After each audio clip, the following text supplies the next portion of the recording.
Hi, I'm Virginia from Right Clinic, and here with me today is Derek. Thank you so much for being here today. Thank you for inviting me. Thank you. So, tell us who you are and what you do. Yeah, so my name's Derek. I'm a medical writer from the UK. I'm based in Glasgow. And yeah, I've been a medical writer for quite a few years now. As a freelance medical writer, transitioned the way that most people do from agency into freelance medical writing. But before that, I sort of fell into it. I've worn many hats over the years.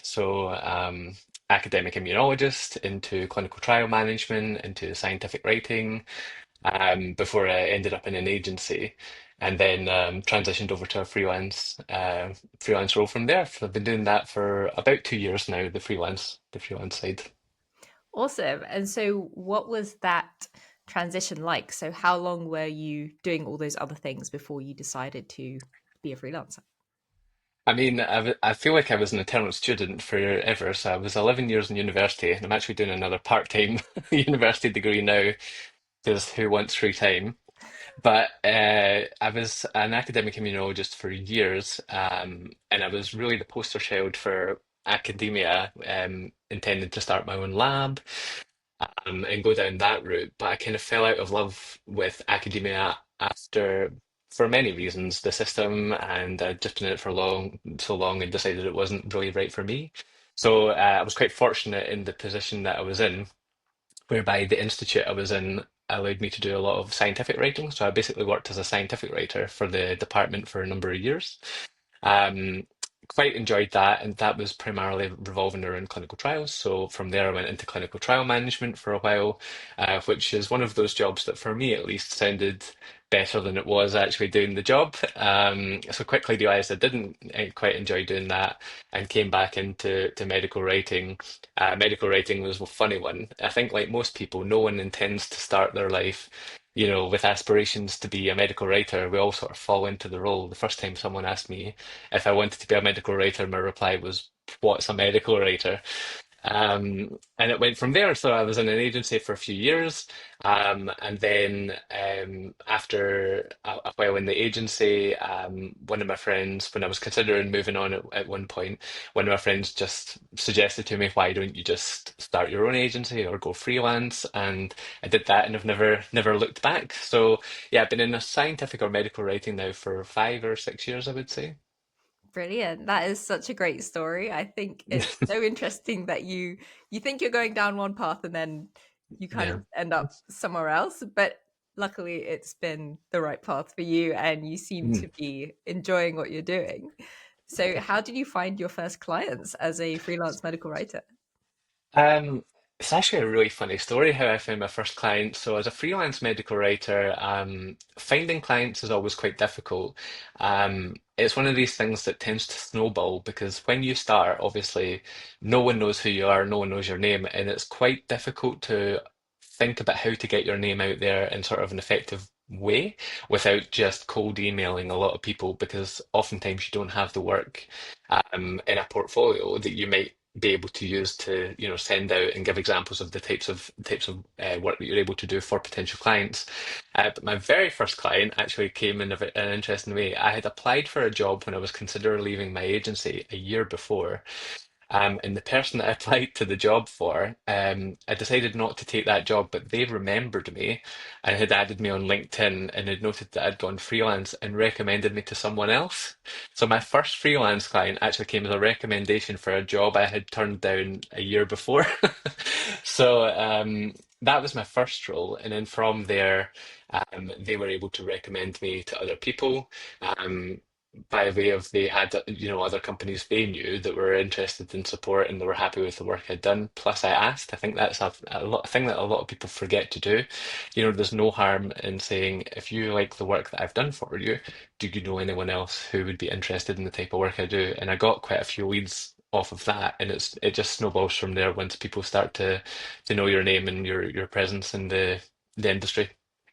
I love that. And I think it's so important to remember that sometimes simple things like asking can really Yeah, work out for you. So congratulations. That's thank amazing. you. Amazing to be memorable for a whole year. So Oh, thank you. So, what would you say about the types of documents and the type of writing you do now as a freelancer compared to what you were doing in the agency? Um, Quite similar, I would say. In terms of the type of assets that I would produce, I would say it's in the same sort of area. So when I was in academia, obviously you're quite deep into writing publications. I was fortunate enough to write a few publications and go through that somewhat painful process, as I'm sure publication writers will appreciate. So I was keen to transition away from that. So when I joined an agency, coming from that scientific writing background, I was really aware that I wanted to go into med affairs, so promotional and non-promotional, and particularly patient comms. That's something that I was quite passionate about. I had worked with a lot of PAGs and charity groups in the past through the university, so I was keen to expand on that more. So over a few years in the agency, I really dove deep into med affairs and the standard medical writing sort of assets that a lot of people produce, like core visual aids, infographics, Viva approved emails, you name it, that along those sort of veins. I've done ad boards, everyone loves an ad board. So in terms of the assets and how that's transitioned into freelance writing, I still very much do the same type of work. I think what's changed for me though is I'm able to offer additional services and I have more autonomy to offer additional services beyond that, such as workshops that I can do with clients over brand strategy or SEO or how they can adapt their whole comm structure. And omni-channel is the buzzword, but my favorite thing to do just now is to go into agencies or pharmaceutical companies and tell them that they're not actually doing an omni-channel campaign and they don't need it. A multi-channel campaign is just as good and is often what they actually need. But that's a different conversation. So I think the actual work's the same, but having that autonomy to explore other areas of interest is really what's been great from freelancing. Amazing. I wanted to pick on something that you said before we started recording, which was Mhm. you said that some medical writers pigeonhole themselves and Yeah. how, we shouldn't do that because we kind of limit ourselves to what we can do and what we can achieve. So it's lovely to hear that you're kind of living that right now. And so, how do you come up with all of these different services or what inspires you to go in certain directions? How would you say that medical writers should approach kind of going outside of their comfort zone of always trying to work for an agency or something like that? I think it's really individualized. I think you need to sort of have a look at yourself and your services and what you're good at and really reflect hard on yourself as to what you think you can offer other people. If you're the type of person who really loves freelancing because you no longer need to speak to a client, then probably you're one of the people who, in that circumstance, working for an agency and just pigeonholing yourself in that regard is probably a good idea because that's maybe where you're comfortable and that's the type of work that you like doing. However, from there, a lot of people could branch out to pharmaceutical companies or biotech or vet med or any of these other industries as well. I think a lot of freelance writers, though, fall into the trap of thinking of their time in an agency, because I would say almost exclusively all freelance writers came from an agency background. Most of them, I would say anyway. And of course, in an agency, you tend to hire freelance writers, or you've at least worked with freelance writers. So you understand that relationship between how the freelancer works with the agency, and you think, I'll mirror that in my freelance journey. And I think a lot of people just have the blinkers on to thinking that's how they need to work, and they forget that they can offer more services beyond that, such as we're talking about workshops or strategy planning or anything down that route. I think particularly with the sort of advent of AI recently, the pure writing aspect of medical writing has changed a lot. But what I think is still there, and what a lot of writers really need to be um, focusing on, not necessarily focusing on, but aware of, I would say maybe, is the sort of nuance of being able to think, about strategy as a whole for a company or for an agency and have that input beyond just as we were saying before the call, a pair of hands and a keyboard behind some HCP copy. There's an opportunity there to really showcase any experience you have, particularly if you've come out of like a niche area or if you've spent a long time in research in a particular field, then leverage that and really showcase the experience. And yeah, I think it's something that a lot of people really miss out on or they don't consider. It's probably a better way to put it when they make that freelance transition. Yeah, so essentially just try other things and see how it goes. Yeah. And I think some people also want the safety of working in an agency because it makes them Mm, feel like, you don't need to deal with the contract or insurance or things like that. But yeah. actually, when you are more confident to do things on your own and reach out to clients directly, then you have a bit more flexibility. And like you said, you can offer other services. So you also touched on AI. So again, before we started recording, you had some interesting points on AI. So what do you think about AI and its involvement in the medical writing career kind of sphere? Yeah, AI for me is an interesting one because you've almost got two sides of the argument that both sides are kind of wrong. And the ones you see online anyway, um, for this argument you see online anyway, where you get people who say it's the best thing ever, and on the other side of the coin, you've got people who say it's going to steal all our jobs and we're all going to be made redundant. I don't think either is necessarily true. I think the trick is embracing it for what it is.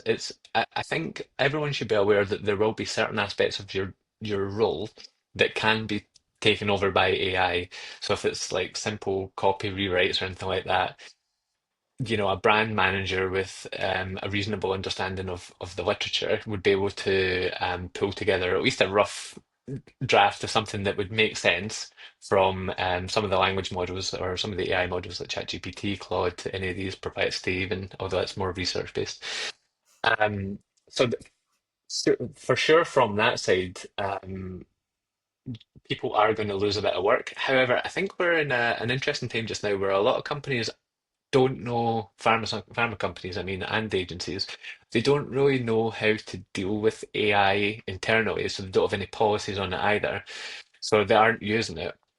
So we're in a period just now where I think a lot of people can leverage it, writers, to make their job a bit easier. So it's not looking at it as this sort of force that's going to take over your role. It's more like a tool that we can adopt to make our roles easier, but being aware of its limitations or the types of work that it is going to eventually take over. So I think using it to your advantage where you can, but also where appropriate or where you're able to, thinking about those other revenue streams for your business or other things that you can do, that's going to be like where I think you can expand on. And obviously you can use AI as well to like help you pull together materials. But yeah, as far as I'm aware, AI can't run a workshop on a face-to-face workshop at a pharma agency for or pharma company on whatever topic your expertise happens to be in. So I think just being aware of it's quite interesting. But I think the sort of doom and gloom outlook of it that some people tend to look at, well, how some people tend to look at it is not quite correct, but equally it's not quite the savior that everyone believes it to be either. Yeah, I think AI depends a lot on the input data as well. And Yeah, it can't speak from experience because it's not a human, so it hasn't experienced anything. So, exactly. It's good at pattern recognition, so it's good if if what it's sort of trying to do is already out there and it can recognize the patterns, great. Then it will give you something that actually makes sense. But it's a sort of yeah, if you put bad things in, bad things come out. That's the polite way to say that one. essentially, yeah. Yeah. And you should always double check things. So always check for accuracy, credibility, and any kind of bias as well, because Mm. sometimes it's not culturally sensitive as well. It's in a nice way, nice way Yeah. to put that. Yeah, yeah, So what's next on the horizon for you? What are you looking forward to? yeah. Well, this year, I've got a lot going on in my life personally this year. It's a busy one with moving house and getting married at the same time. So that's stressful beyond running a business. Um, However, from a business perspective, I'm looking to expand more on the workshop offerings I do, as well as more of sort of face-to-face inputs. I would say I'm quite fortunate in how I diversify my offerings just now from a business standpoint. I'm always quite careful, and this is something I always tell people as well, not to load all of your work into one client. So if you tend to find that you have one client that you put maybe 40-50% of your time into, or that's where your revenue is coming from. If you lose that client, then that's a huge financial hit that you have to work quite quickly to recover or be confident that you're able to immediately fill that gap. And a lot of the time it sort of takes time. And I think that leads to these sort of peaks and troughs that a lot of people discuss. So I try to diversify it as much as I can from a business standpoint, but also from a sort of sanity standpoint, because it is interesting to work across different aspects. I didn't get into freelancing so that I could work with one or two agencies on the same projects, because um, aside from the financial aspect of it, you might as well be in an agency at that point working on defined projects. I got into this to work on a lot of different things, so I try to diversify it quite a lot. And one of the things that I'm quite fortunate to do, as we sort of alluded to earlier, um, are those workshop offerings and brand strategy, as well as training courses for pharma companies or for aspiring or seasoned writers, we'll say, as well, which is something I'm developing a lot just now. So I'm looking to build on that a lot this year when I have time. I love that. I actually found you through one of your top tips for medical Oh writers yeah, posts on LinkedIn. I yeah. really like those. So make Thank sure you you. follow Derek on LinkedIn. I'll leave his link down below. Any final words or final thoughts? Um, I think it's just a case of for people who are thinking of going freelance, one of the things that I always tell people about going freelance is just do it, because as long as I say this with the caveat that you're able to potentially have maybe 2 or 3 months whilst you're getting yourself set up of savings or anything, that you're going to be okay with until you get regular clients. However, um, with very few exceptions, I think most people I know who have gone into the freelancing life really appreciate the autonomy and the flexibility of your work schedule. And I'm convinced that the only reason that most people don't do it is because of the fear of doing it. But once you're sort of established, that mostly melts away. But yeah, it's something I'm quite passionate about, and I'm obviously happy to chat with people about that. It's one of the things that I do when people are making that transition. I sort of help them understand the process, because that is also something no one teaches you about really. And I made a lot of mistakes when I was doing it, setting up. So I'm happy for people to learn from my mistakes. But yeah, that's it. Thank you for so much for having me along. It's a great chat. Thank you so much. We might need to have a follow-up episode to talk about Yeah. those mistakes. Or maybe an article for Medical Writing Magazine. Who knows? So Yeah. watch this space. So thank you so much again. And thank you to the audience for watching or listening. And we'll see you at the next episode. Bye. Right.